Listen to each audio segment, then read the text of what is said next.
निष्ठा ऑनलाइन प्रशिक्षण के विज्ञान शिक्षण शास्त्र प्रशिक्षण में आपका स्वागत है। आज का सत्र है पौधे की दुनिया में विविधता। आशा करते हैं इस सत्र के उपरांत शिक्षक बच्चों को अपने क्षेत्र के पौधों की विविधता एवं विशेषताओं से परिचित करा सकने में सक्षम होंगे। शिक्षक बच्चों को जड़ी बूटी, झाड़ियों, वृक्षों एवं लताओं में वर्गीकृत करने के कौशल में सक्षम बना सकेंगे। शिक्षक बच्चों को पौधों के सूक्ष्म अवलोकन के द्वारा पर्यावरण के प्रति उदार बनने हेतु प्रेरित करने में सफल हो सकेंगे। समूह में की जाने वाली गतिविधियों के द्वारा बच्चों में ईमानदारी, निष्पक्षता एवं सहयोग के मूल्यों को बच्चों में विकसित कर सकेंगे। बच्चों में परियोजना आधारित गतिविधियों के द्वारा रचनात्मकता के गुणों का विकास कर सकेंगे।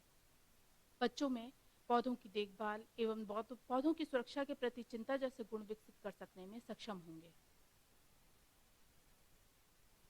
हमारे इस सत्र का उद्देश्य है बच्चों को पौधों के बारे में जानकारी प्रदान करना, पौधों की विविधता के बारे में, पौधों के प्रकारों के बारे में बच्चों का ज्ञानवर्धन करना।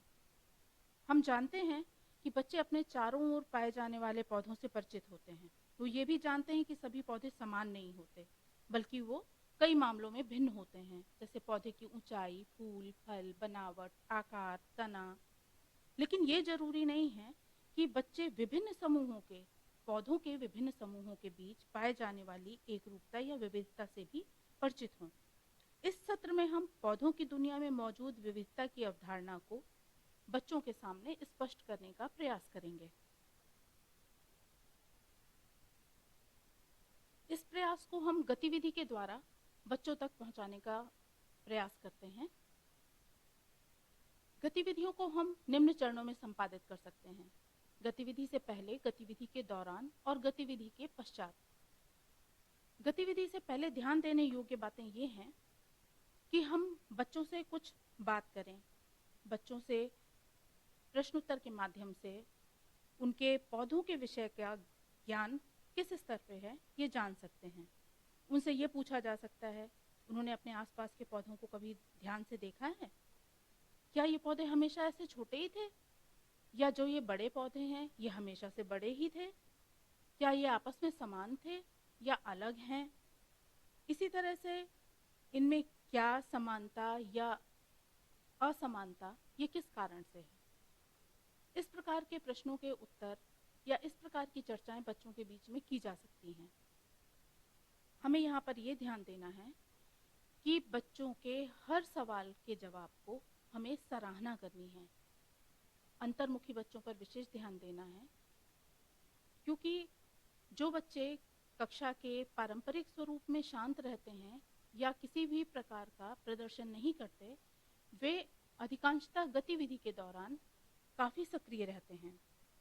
इसलिए हमें ध्यान देना है कि उनकी इस सक्रियता को और बढ़ावा मिले।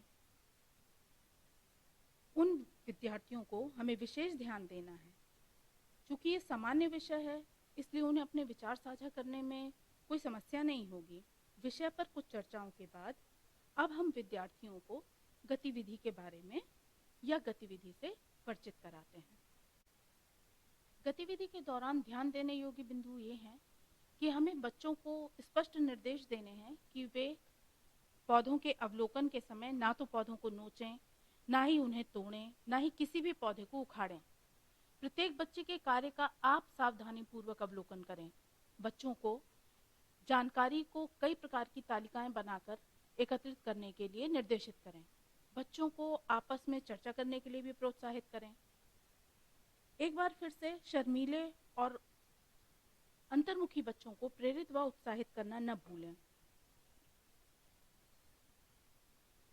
गतिविधि के पश्चात आप निरीक्षण, अवलोकन या मूल्यांकन के दौरान जो भी जानकारियां उपलब्ध हुई हैं उनको तालिकाबद्ध करवाएं।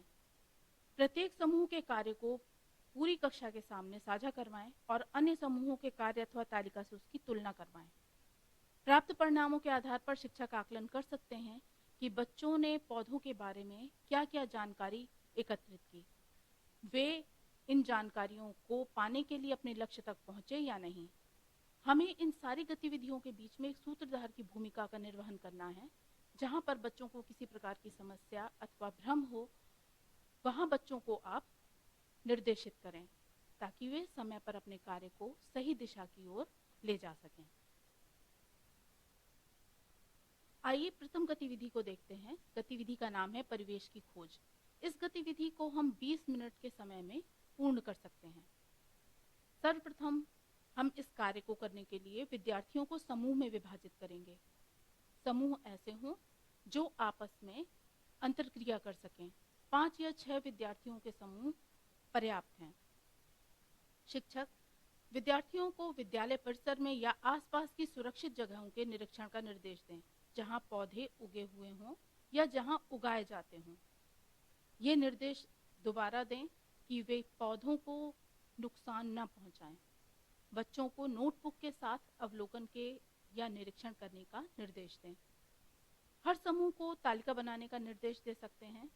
एक तालिका का उदाहरण नीचे दिया गया है, जिसमें हमने पौधे का नाम, पौधे की ऊंचाई, तने का प्रकार और शाखाओं का विकास पौधे के किस भाग से हो रहा है, इसके आधार पर पौधे की श्रेणी निर्धारित करने का प्रयास किया है।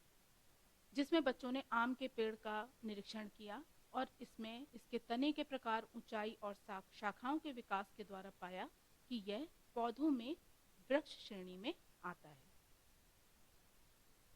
ये गतिविधि बच्चों को घर से भी दी जा सकती है, जिसमें वो अपने घर के अथवा घर के आसपास के वृक्षों का निरीक्षण कर एक प्रोजेक्ट के रूप में तालिकाबद्ध करके ला सकते हैं। इस गतिविधि के उपरांत बच्चे अपने क्षेत्र की पौधों की विविधता के बारे में जानते हैं और उनकी विशेषताओं के बारे में जानते हैं। वे पौधों को जड़ी बूटी, झाड़ी और पेड़ में क्लासिफाई या वर्गीकृत कर पाते हैं। वे ये जान पाते हैं कि कौन से पौधे को हमें जड़ी बूटी की, कौन से पौधों को हमें झाड़ियों की, कौन से पौधों को हमें वृक्षों की श्रेणी में रखना है। जब वे निरीक्षण या अवलोकन कर रहे होते हैं, उस समय वो निर्देश के अनुसार पौधों की सुरक्षा के प्रति चिंता प्रदर्शित करते हैं और अपने पर्यावरण को सुरक्षित रखने का प्रयास करते हैं। समूह कार्य और योजना निर्माण के द्वारा वे रचनात्मकता और नैतिक मूल्यों का भी प्रदर्शन करते हैं। आइए कक्षा 7 के उद्देश्य को प्राप्त करने के लिए हम एक और गतिविधि के बारे में जानते हैं। उच्च प्राथमिक स्तर पर बच्चे आयु के अनुसार छोटे ही होते हैं और वे चित्रकला का कार्य करने में अत्यंत प्रसन्न रहते हैं। इसके लिए एक गतिविधि है पौधे का चित्र बनाना। जब हम बच्चे को निरीक्षण के लिए अपने आसपास के वातावरण में या आसपास के क्षेत्र में भेजते हैं, वहां से लौट के हम बच्चे को अपनी पसंद के पौधे का एक रंगीन लेबल वाला चित्र बनाने के लिए कह सकते हैं। इस पौधे के चित्र पर बच्चों को उनकी अपनी भाषा में ही नाम लिखने का कार्य अगर दें तो वो बच्चे बहुत खुशी से करेंगे, क्योंकि इससे उन पे किसी भी प्रकार का भय अथवा बोझ नहीं होगा, बल्कि वे अपना कार्य करने के लिए पूर्ण स्वतंत्र होंगे। इस कार्य में हम बच्चों को वे पौधे को क्यों पसंद करते हैं, इस पर कुछ पंक्तियां भी लिखने को दे सकते हैं। इस गतिविधि के समय हमें ये ध्यान रखना है कि हमें बच्चे के कलात्मक कौशल का अवलोकन नहीं करना है, बल्कि हमें बच्चे के कौशल का अवलोकन करना है कि बच्चे ने अपने वातावरण के पौधों का निरीक्षण या अवलोकन कितनी तन्मयता से या कितनी ध्यान देकर किया है। बच्चे द्वारा चित्रित पौधे में पत्तियों का विन्यास, तने के आकार प्रकार, फूल फलों की स्थिति, तने और पत्तियों के आकार के मामले में वो अनुपातिक रूप में कितना अच्छा प्रदर्शन कर रहे हैं, इसका ध्यान देना है। बच्चे यदि लताओं और झाड़ियों में अथवा लौकी, कद्दू जैसे लताओं के बारे में वर्गीकृत करने में असमर्थता जाहिर कर रहे हों, वहां आप बच्चों की सहायता करके बच्चों को क्लाइंबर्स और लताओं के बारे में जानकारी प्रदान कर सकते हैं। आइए अब हम बच्चों के ज्ञानवर्धन के लिए, उनकी विचारों को और उनके ज्ञान को व्यापक बनाने के लिए बच्चों को दुनिया भर के पौधों से परिचित कराते हैं।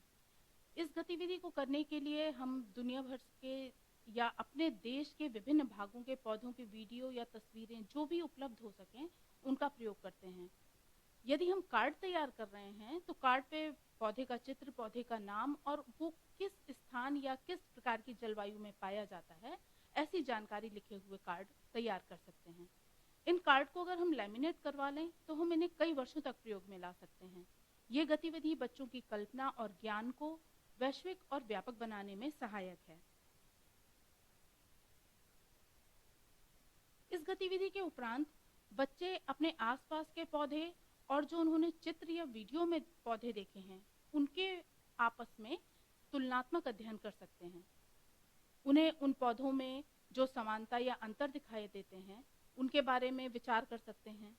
बच्चों को प्रोजेक्ट के तौर पे या परियोजना कार्य के तौर पे कुछ पंक्तियां लिखने को दी जा सकती हैं जिनसे वो अपने आसपास के पौधे और उन विशेष स्थान के पौधों के बारे में तुलना करके उनकी विशेषताएं, उनकी समानता या उनके अंतर को लिख सकते हैं। इस दौरान आवश्यक होने पर शिक्षक अतिरिक्त जानकारी प्रदान कर सकते हैं। अतिरिक्त जानकारी किस प्रकार? जिससे वे अन्य पौधों के बारे में, जैसे मरुद्भिद वनस्पति, शीतोद्भिद वनस्पति अथवा जलोद्भिद वनस्पति, यानी विभिन्न विभिन्न प्रकार की जलवायु में पाए जाने वाली वनस्पति के विशेषताओं के बारे में अलग से वीडियो या चित्रों के माध्यम से बता सकते हैं। इसके अलावा शिक्षक उनकी जानकारी में वृद्धि इस प्रकार कर सकते हैं कि वे उन्हें बताएं कि जैसे हमारे रोजमर्रा की जीवन में जो हम सब्जियों का प्रयोग करते हैं, जैसे आलू, टमाटर, हरी मिर्च या काजू, ये सारे हमारे देशज पौधे नहीं हैं बल्कि अन्य देशों से भारत लाए गए थे। इसी क्रम में हम बच्चों को कुछ आक्रामक जातियों के बारे में भी बता सकते हैं। ये प्रजातियां जैसे लैंटाना कैमेरा, पार्थेनियम या जलकुंभी, ये सारे विदेशी पौधे हैं जो आज हमारे पर्यावरण को एक आक्रामक प्रजाति के रूप में घेरे हुए हैं और वे देशज वनस्पतियों अथवा देशज पौधों को पनपने नहीं देते। आइए अब हम बात करते हैं अपने उद्देश्य पौधों के बारे में जानने के शिक्षण के उपरांत प्राप्त अधिगम के परिणामों पर। इस शिक्षण के उपरांत अथवा इस प्रकार की गतिविधियों के क्रियान्वयन के उपरांत हम ऐसी आशा करते हैं कि बच्चा विश्व में पाए जाने वाले विविध प्रकार की वनस्पतियों और विविध प्रकार की जलवायु के बारे में जान पाता है, उसकी सराहना करता है और पहचान कर सकता है। इस प्रकार की जानकारी से बच्चा एक स्वस्थ व्यापक वैश्विक दृष्टिकोण का विकास करता है और वो ये समझ पाता है कि हमारे वातावरण अथवा पर्यावरण के लिए हमारी वनस्पति का क्या महत्व है। बच्चा अपने विद्यालय और परिवेश के प्रति जागरूक नागरिक धर्म का पालन करता है। जब वो अपने आसपास के वातावरण का निरीक्षण करता है, अवलोकन करता है और उनको जानना चाहता है, उनको जानता है, तो उसके प्रति जागरूक होता है और उनके संरक्षण के प्रति अपने दायित्वों के पालन के लिए जागरूक होता है। आशा करते हैं इस सत्र के उद्देश्य को हम प्राप्त करने में सफल हुए होंगे। धैर्यपूर्वक सुनने के लिए आपका बहुत बहुत धन्यवाद। घर पर रहें, सुरक्षित रहें।